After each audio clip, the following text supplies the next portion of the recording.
L'édito international d'Europe 1. Bonjour Vincent Hervouette. Bonjour Dimitri, bonjour à tous. Vincent, Donald Trump a annoncé la construction d'un bouclier antimissile baptisé le Dôme d'Or. Ça claque. Alors pourquoi en or ? Parce qu'il adore ça. Il en met partout, de l'escalator de la Trump Tower jusqu'à la cheminée du bureau ovale. Et puis le dôme de fer, c'était déjà pris. C'est le système performant mis au point par Israël avec les dollars américains pour se protéger de la pluie de roquettes dont l'arrosaient les fous de Dieu, le Hezbollah au Liban et le Hamas à Gaza, associés à d'autres systèmes antiaériens.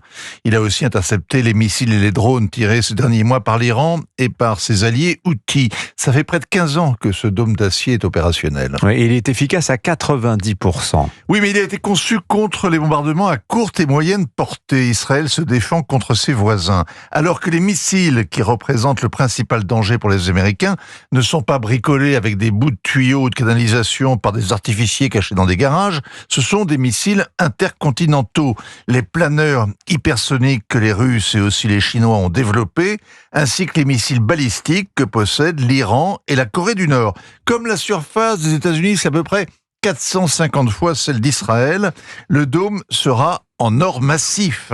Donald Trump l'évalue à 175 milliards de dollars, c'est une plaisanterie. Le chantier immédiat, c'est 25 milliards pour l'an prochain. Mais des experts multiplient par 10, par 20, par 30 la facture. Tout ça au doigt mouillé. En tout cas, c'est vertigineux.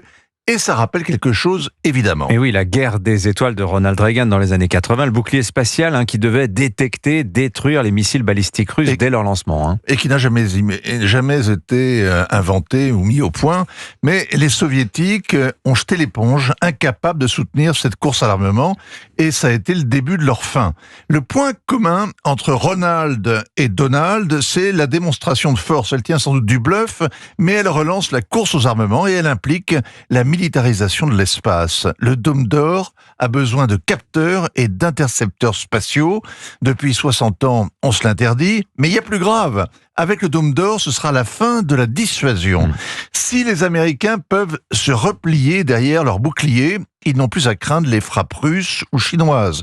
Et s'ils deviennent intouchables, qu'est-ce qui les empêche de frapper en premier et de lancer une guerre préventive? Soudain, en théorie au moins, il devient possible de gagner une guerre nucléaire. Comprenez bien, tous les pays qui se croient aujourd'hui souverains, protégés par leur arsenal nucléaire, seront vulnérables du jour où les États-Unis auront développé leur dôme d'or. Ils n'auront plus qu'une alternative, ces pays comme la France, s'engager eux aussi dans la course à l'armement pour sauver leur indépendance, ou bien accepter leur vassalité. Alors, question subsidiaire, Vincent, qui aura les moyens de cette escalade ? La France, n'en parlons pas. La Russie, la Chine, est celle qui a protesté, en tout cas hier, avec le plus de véhémence.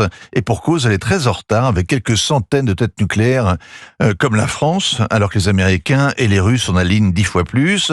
Et cet arsenal ne servira à rien si Donald Trump va au bout de son rêve de puissance, qui est évidemment pas garanti. En tout cas, l'ordre nucléaire qu'on connaît depuis des décennies et qui a été le meilleur ami de la paix, il est révolu. C'est une rupture stratégique majeure et Donald Trump, une fois de plus, nous oblige à une révolution mentale. Oui, c'est important quand même de signaler le taux d'efficacité de 90% du système israélien. Ça laisse 10% quand même. Mais sur le nucléaire, 10% c'est beaucoup trop. Oui, ça, évidemment, c'est inacceptable.